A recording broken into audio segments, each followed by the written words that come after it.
Love of Swimming is a podcast that celebrates the wonderfully diverse community of swimmers and fantastic swimming opportunities that exist on the Isle of Wight off the south coast of England. Welcome to the podcast. I'm Sandy Cicognani. In 2019, I started the group Outdoor Swimming Isle of Wight as I wanted to find people to swim with in the sea. Since then, I've been on an amazing swimming journey, meeting some wonderful people who share my passion for swimming. I founded a social enterprise to support and encourage people to swim in the sea, trained to be an open water coach, developed the concept of a sea cafe, and have brought the sport of longe-cote, renamed sea hiking, to the place where I live. I'm part of the outside research study team based at Sussex University, looking at outdoor swimming as a nature-based social prescribing intervention for depression, and I work in the voluntary sector on the Isle of Wight. For the Love of Swimming is also the name of a series of community events that aim to share information and inspiration and to connect people through swimming. So if you're lucky enough to live on or visit the island, look out for these events coming soon. Follow us on all the usual social media channels and don't forget to subscribe to the podcast for more personal swimming stories. In this episode, I interview Lindsey Shenton, who is an experienced PE teacher and sports coach, a swim trek guide, and an all-round outdoor enthusiast. Welcome, Lindsey. Thank you for coming on the podcast and hopefully telling us a little bit about why you love swimming. Could we begin, if you could just start by introducing yourself and tell us what kind of a swimmer you are? Right. I'm about to become 66 in March, so I'll be fully retired. And I have been swimming all my life, on and off, since learning at about the age of 8. Mm-hmm. I am not just into swimming, I'm into all outdoor adventurous stuff. So for me now, swimming is not the only thing that I like to do outdoors. Mm-hmm. So I think that needs to be said at this particular point. I love exercise and my background is in teaching. And I, at the age of 18, went off to Liverpool to train to teach PE. And since then, I have developed my skills in teaching, moved away a little bit from PE into senior leadership. But now I'm not in schools full time. I'm now a sports coach. Mm-hmm. So I love exercise and I love being outside. That's me. Excellent. Thank you. So let's start with some little short questions. So what's your favourite stroke? Have you got one? That's a difficult one. I was a backstroker in competition when I was younger. And the reason my coach got me to do backstroke, because she said, too many freestylers. So do backstroke, Lindsay. Since then, I would say that actually most of my training is freestyle. Mm-hmm. And the reason that it's front crawl or freestyle, two reasons. At college, we had a coach that said that everybody needed to train freestyle because you needed to get the amount of lengths in and swim fast. So that was my first sort of introduction to massive freestyle. And then, of course, the other thing is all the distance events in competition are freestyle events. Yes, you can do another stroke, but front crawl is notoriously the fastest. And then open water. Mm-hmm. So open water requires you either to be a breaststroker or to be a freestyler. Yeah. So I've got to say that most of the time I swim freestyle. I'm not sure it's my favourite stroke, but that's what I swim mainly. Yeah. Okay, thank you. And have you got a favourite bit of kit, a sort of can't be without and or a luxury item that you like to take when you go swimming? Oh gosh. I said they'd be easy questions, they're not. When I was in competition, I used to say I had a favourite costume, mm-hmm. my lucky costume. Right. Couldn't go without it. And I wore that if there was a needle event. Mm-hmm. Used to save it for that. Open water. I have a thermometer for the water, and I mustn't go without that. Is it shaped like a duck? I had a turtle, but the turtle is in the Himalayas. Oh, really? Yeah, on the Manaslu circuit, because I got him out and dropped him between the rocks.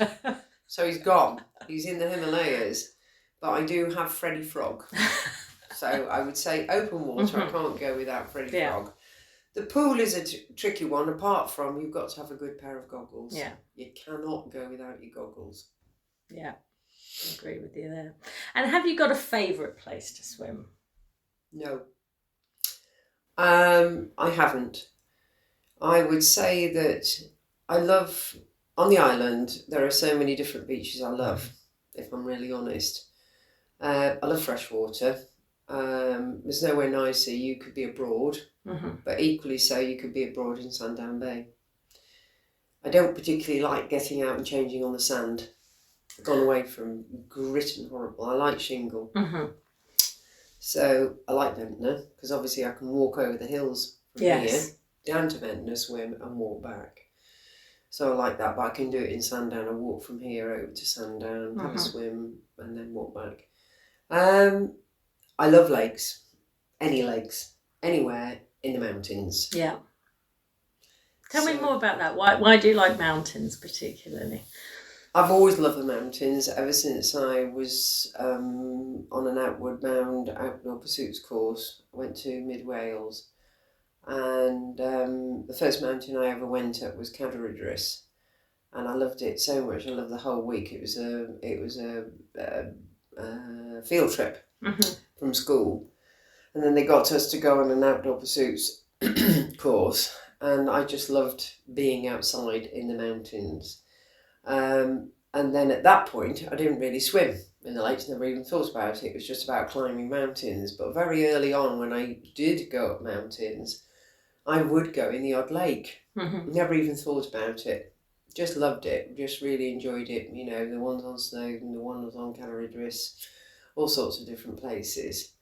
But, and I know it's a bit of a vogue thing these days, swimming outside and swimming in the open air. You know, it's become more and more popular, but it's unique. It's unique. You swim out to the middle of the lake and you get a view that no one else gets as they're walking around. And I'm a good swimmer. So even though it might say no swimming, and I've got walking friends who get really perturbed about it says no swimming, Lindsay, I say, it says no swimming because of the dangers of people going in and not understanding the water, the cold water. And it's really hard to convince people of that. So I'm quite happy. I've got my thermometer. I'm quite happy. I'm not stupid. I know what the air temperature is. I know what I've got with me, and I can gauge by the thermometer that I put in the water and the air temperature how long I stay in. So would you say you are a natural rebel or just sensible? And I'd say I was sensible. Yeah. I'd say I was sensible. I think in my younger days I might have been a bit of a rebel. Thought, oh well, I'm going in. But no, I think no, I know more about this than you do. And actually it annoys me that people make a judgment that I know I can make a judgment on and be sensible about it. I have thought about swimming in the Himalayas, and I would love to do it. But you have to be extremely careful because the religion of Buddhism, they believe the gods are in the lakes, and actually they're sacred, holy places. So I have never broached our guides and approached them to say, can I go in the lakes ever? For that reason. But I carry a costume. Yeah, I was going to say, are you always prepared for a swim there, wherever you go? Most of the time, yes. Yes, I am. So I've just been to Austria, and I carry my costume around most of the time with a little squeegee and a little fleece towel. That's just enough to go around me. Pair of goggles. Hat, always a hat. A bright hat. Really? Yeah. Always a bright... Well, that keeps 40% of the heat in. Because I like to swim freestyle, I'm not a pop-up breaststroker or a dipper, I'm a swimmer. So I have a kit, so I can go in. I would go in plunge pools and waterfalls, but really, I like swimming. I'm not a dipper. Yeah. What is it you like about swimming? Travelling from A to B, just like when you're walking or just like when you're on a bike. Mm. You're out in the outdoors and you can travel. You can go on a journey, I think. What's the furthest you've ever swum? Probably here. We did a millennium swim, and I think it was from somewhere like Yarmouth to Cowes. It was something like 8 miles. Mm-hmm. So that's the furthest I've ever swum in one hit, and I didn't enjoy it. Oh, really? Why was that? I was cold. Right. Too cold. We weren't given the right advice. Mm-hmm. So the swim took me a lot longer than it ever should have done, and I've learnt from that. That was bad. That was poor. Mm. So I've done relays round the island relay with some friends. I'd love to do some more of that sort of thing. But the trouble is, I like doing all the other things like mountaineering, climbing, cycling, supboarding. Yeah, it's finding the time for it all, isn't it? Yeah. Okay. Let's go back a little bit. Could you just tell us a little bit more about when and where you learnt to swim? What was that like? Well, I'm from Shropshire originally, and my mum, obviously, she was a great mum, actually. You know, we learned to ride bikes, we were in the outdoors, we climbed trees, got to learn to swim. So I went for swimming lessons. Oh, I know, we had ballet lessons or something, and the ballet packed up, so we started swimming lessons, something like that. And I learned to swim quickly. Very quickly. Yeah. You bought a book of 10 lessons, and I think by lesson 8 I'd swum a length. Right. So I carried on with swimming lessons, and I was a natural in the water, no fear. Just did as I was told.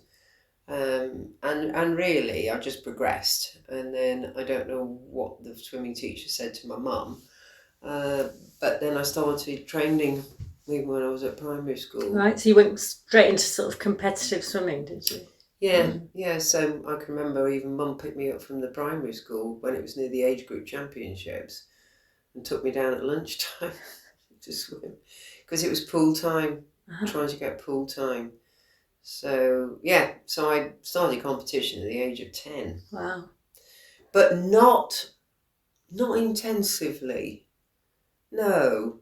I think my parents were sensible, because I had so many other things I loved doing. You know, I had guides, and I did sport at school and competed and that sort of thing. So swimming was kept at a certain level. Yeah.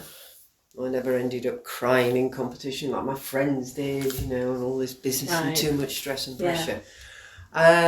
So I was a good age group swimmer, and then I went off to PE college, and I was good, well, probably the best in my year. Yeah.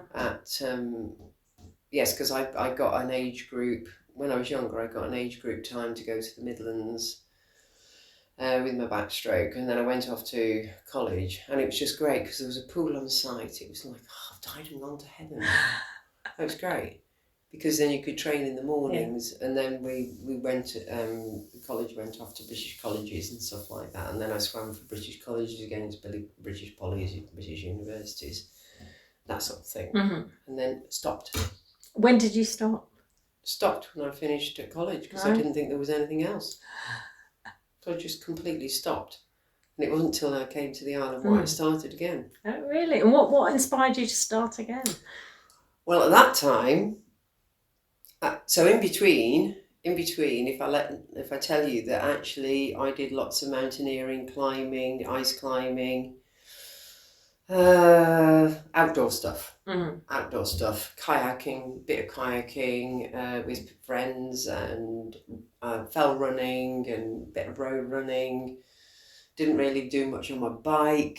Thought my back was shot at for a bike, but I did loads of stuff in the mountains, and then I started some aerobics. Right, to get myself fit, and met people in aerobics, did that really intensively, and then I came here, right, and I went to aerobics, and I thought it was rubbish. I thought it wasn't hard enough, and it was expensive, so I thought, I'll start in the pool. So I went to the pool, and went to the Heights, into the Heights, you see, and went to the lane swim. And a girl said to me, "Oh, you a member of Masters?" And I said, "What's Masters?" So she told me what it was and said there's a board out there with the Masters names and things on, and Jenny was one of the swimmers on it, together with Joan Kidd. So on Jenny's podcast, she'll have mentioned Joan, I'm sure. And so I then I went to the Masters, and they looked at me and said, "Right, well, we've got a competition coming up. Would you like to enter? February 1. So I said, "Okay, right." So I entered that. And then I met other people who introduced me to the sea swimming. And I did the peer-to-peer, and I did other things. And did competitions with Jenny. So that's how I got back in. Right. But I've always kept myself fit. Yes. So it was easy to get back in the water. That was at the age of about 40. Right. 41. Okay. So about the last 25 years. So that's where it's come from. Excellent, thank you. And did you join the White Tri Club as well? You're doing triathlon? Right. The reason, right. Jenny had always been out to Club La Santa in Lanzarote. And I could never go with the swimmers because I was working at school. So when I finished at Sandon Middle School, I said, "I can come to Lanzarote with you." So she said, "Oh, great." So I booked my place and thought, great, I can't wait to go. And while I was out, Liz Dunlop got invited as well at the very last minute. On the morning we were supposed to go, she saw Jenny in Marks and Spencer's. And by 6 o'clock, she was on the Cat coming across with all the kit. So she then introduced me to some road cycling in Lanzarote. So I got myself a road bike and started cycling with her, then doing a bit of swimming with White Tri. But what's done it is I've got a problem with my knee and I've had 2 opinions on it. Specialist opinion: shouldn't do triathlons and shouldn't run on it, shouldn't stand up in my pedals on it, shouldn't ski black ski runs on it. So I just started doing some triathlons and I was going to do a triathlon out in Lanzarote with Nat B and Liz some years ago, and then thought, right, well, I can't run. I do like running, and actually during lockdown I started doing some off-road running because I just thought, I just love being out and it's just gorgeous. So every now and again I chance my arm in going for a run off-road, short runs, and I do stand up in the pedals on the bike, and I do ski the odd back ski run, but I try to manage my knees. So that's how I became involved in White Tri, really, through Liz Dunlop, really. Yeah. Excellent. Okay, thank you. What else do I need to ask you? Is there anyone in particular who's inspired you? Jenny. Yes. No surprise there, is there? No. Jenny Ball. I know that if it hadn't been for Jenny, I would never have gone to the Nationals and got medals in Sheffield, as I did. I would never have gone on any swim trek, which I did with Jenny the very first time. I miss swimming with her. Right. I'm really honest. She is an inspiration. Yeah. She really is, and I suppose really, if there's anybody, it's Jenny Ball. Yeah. So for anyone who doesn't know Jenny, listen to the first podcast in this series. Well, I'm not surprised she's on the first podcast, because there is no one else on the Isle of Wight that anybody else should really listen to except Jenny Ball. She's absolutely inspirational. Yeah. And she didn't start swimming till she was later. And she's still going, competing and teaching. Teaching, and still a motivator. And every so often I will just drop in at her house unannounced and just go and talk swimming with Jenny. I do miss her. Yes. And we've been in competitions in the outdoors together. Right. And we've trained together, obviously. Yeah. So, I think I've got to say it's Jenny, really. And I think at college, when I was at college, it was our coach, Jack Chidlow. And he was great. He was a real inspiration to me, I would say. And when I was a child and a teenager, Mark Spitz. Right. Mark Excellent, Spitz. Yes. Yeah. Okay. Okay, thank you. Just a few more questions. Tell me a little bit about some swimming abroad that you've done, perhaps. Right. Well, I haven't swum abroad as much as I would like. Right. So I think, if I'm really honest, that's got to be in the plan forevermore. Yeah. Right. I've swum abroad with Swim Track and Big Blue. So with Swim Track, I've guided in Croatia, and I have swum the Bosphorus, which is from Europe to Asia. Did a competition. I went with Jackie Patel. I've swum in, I'm trying to think of Jenny. Oh yes, Jenny and Jane. I went to Gozo and Malta and swam there. I think those are the only things I've done abroad with Swim Track. But myself, I've swum in Swiss lakes. I've swum, let me think, where else? Swum Austrian lakes recently, this last summer. I can't think where else I might have swum abroad. No, I don't think so. Those are mainly. UK, I've swum quite a lot of different places. Yeah. I've guided in the Scottish Inner Hebrides. Right. I was going to say, tell me, what's it like being a guide? Because it's something I thought about just locally taking. And I think what a stress it is taking other people. You don't know what level they're going to be. And what were your experiences? My experience is that you've got paid clients who've got a high level, usually, of disposable income. Their expectations of you as the guide are, I think, untenable for the amount of money that you've paid. If you're an assistant guide, this is years ago, you got paid £30 a day. Oh gosh. If you're a lead guide, you got paid £50 a day. So in the Scottish Inner Hebrides, both the other guide and myself got paid £50 a day. Fair enough. And we got paid £50 a day at the weekend as well, which is not usual. It was gruelling in the Scottish Inner Hebrides because we were camping and we were cooking outside, apart from the first night where they all went to the pub on Jura. But gruelling because you are camping, you are cooking with very limited facilities under a tarp. Gosh. And making breakfast and making, obviously, lunch and making dinner when you're out on Scarpa. Wow.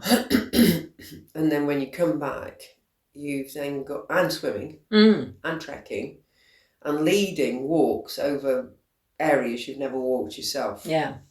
On a 1-inch map. I just thought was untenable. No backup with a rib that... If there's a problem with the rib, you've got no backup at all. You've got no one, nobody. So you've got a level 2 powerboat certificate, but if you get a problem with the rib, you've got no backup. Right. So I actually felt you were really on your mettle, particularly in the Scottish Inner Hebrides. But I guided with a great bloke who's since gone solo, who was an ex-major para. And really, if I hadn't guided with him, I think we would have been stuck. So it's a gruelling and it's a baptism of fire, really, being a guide. I've never obviously guided for anybody else but Swim Track. They're a good company to go with. Big Blue, I've loved going with Big Blue. Oh, sorry, that was to Greece. So I have swum abroad with them in Greece, off mainland Greece. but again, only as a client, so you only see it from a client's point of view. So being a guide is tough, I think. And I think expectations of people sometimes are quite unrealistic. Yeah.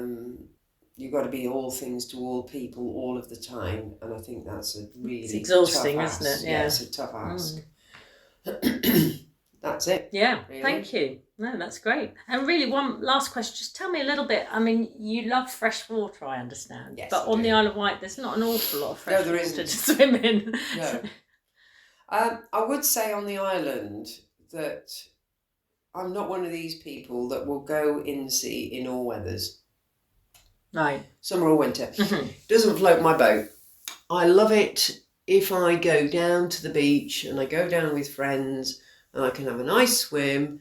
And actually spend a bit of time with them and socialise, and it's great. It's nice and sunny, blah, blah, blah. Lovely. As far as dipping, unless it's again with friends or something special, I did it with Jenny and Jane. I think it was at New Year this time. They were going in on New Year's Day or New Year's Eve. And that was nice because I went and had a dip with them and dip with others, met a few more people, and then we had a coffee afterwards and that sort of thing. Otherwise, I will go to the pool and train. Right. So I'm quite selective. Yeah, I'm quite selective. I'm not a dipper. Yeah. I do get that lovely feeling when you've been in, I have to say. But if I've got someone to go with, like I went with Sherry at Ventnor, not this last spring, but a couple of springs before, and it was a gorgeous, gorgeous sunny day, and we went in with all our stuff on, and we went across the bay and back again, but then we probably spent about, I don't know, a good couple of hours with a flask of coffee in our dry robes and all tucked up in the sunshine. So I love being outside. Yeah. I love being outside. So the water is just another opportunity to be outside. Yeah. That makes sense. That does. Good. Excellent. Well, that's all my questions, really. Just anything else you want to say about your love of swimming generally? I'm going to say the love of the outdoors. Right. Because I think for people that it is about being outside and it's about exercise being in nature and loving being outside and in nature and exercise. And swimming is a part of that for me. Yes, you can get that real tremendous buzz, and it is good for your metabolism, it's good for your body, but then so is cycling, so is walking. So it's just a part of it. Yeah. Okay? Thank you.